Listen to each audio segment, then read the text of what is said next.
हाँ जी, आज के इस लेसन में हम पढ़ने जा रहे हैं फैक्टर बिया इशू एंटोर्नो, यानी कि जो सड़क की वजह से और जो सड़क के आसपास का जो एनवायरनमेंट होता है उसकी वजह से जो एक्सीडेंट होते हैं उनसे कैसे बचा जा सकता है। तो चलिए स्टार्ट करते हैं। तो देखिए, ला यूबिया यानी कि जो बारिश होती है तो उसमें जो एक्सीडेंट के जो चांसेस हैं वो ज़्यादा हो जाते हैं। तो इससे रिलेटेड जो क्वेश्चन आते हैं आइए उन पर एक नज़र मारते हैं। लास प्रीमेरस गोतास de lluvia son más peligrosas, कह रहे हैं कि जो बारिश की पहली बूंदें होती हैं वो ज़्यादा खतरनाक होती हैं। ठीक है, क्योंकि क्वेश्चन में आता है कि कौन सी जो बारिश है वो ज़्यादा खतरनाक होती है, पहली बूंदें या फिर जो बारिश है वो तेज़ लगी हुई है तब। तो देखिए, जो पहली बूंदें हैं वो ज़्यादा खतरनाक इसलिए होती है कि जैसे ही बारिश पड़ती है एकदम ही जो सड़क है वो काफी जो फिसलने वाली जो है वो हो जाती है और जो उस पे टायर जो है वो काफी फिसलता है। ठीक है, तो इसलिए प्रीमेरस गोतास पहली बूंदे जो बारिश की वो ज्यादा खतरनाक होती हैं।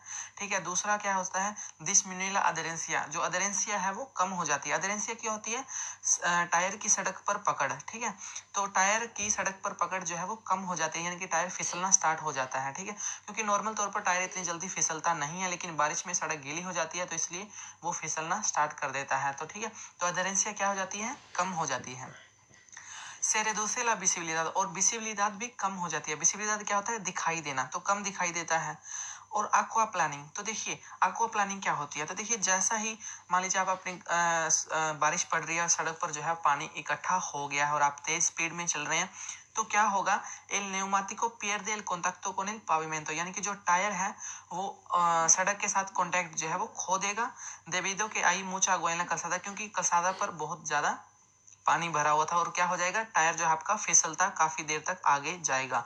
तो ऐसे में हमें क्या करना चाहिए, अगर आपको प्लानिंग है तो क्या करना चाहिए, मोदेराला वेलोसिटी, हम अपनी स्पीड कंट्रोल में कर लेंगे ताकि हमारा जो टायर है वो ना फिसले। ठीक है, तो बारिश में टायर फिसलने को क्या बोलते हैं, aqua प्लानिंग बोलते हैं।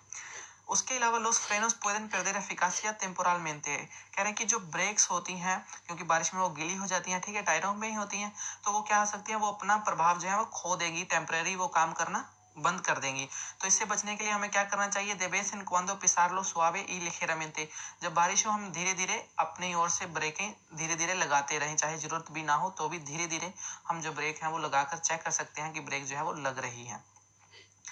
उसके अलावा distancia de frenado puede aumentar hasta doble, जो distancia de frenado है वो डबल हो सकता है। मान लीजिए अगर आपकी जो गाड़ी है सूखी सड़क पर अगर 10 मीटर पर रुकेगी, तो अगर बारिश पड़ रही है तो अब आपकी गाड़ी जो है वो ब्रेक लगाने के बाद 20 मीटर तक रुकेगी।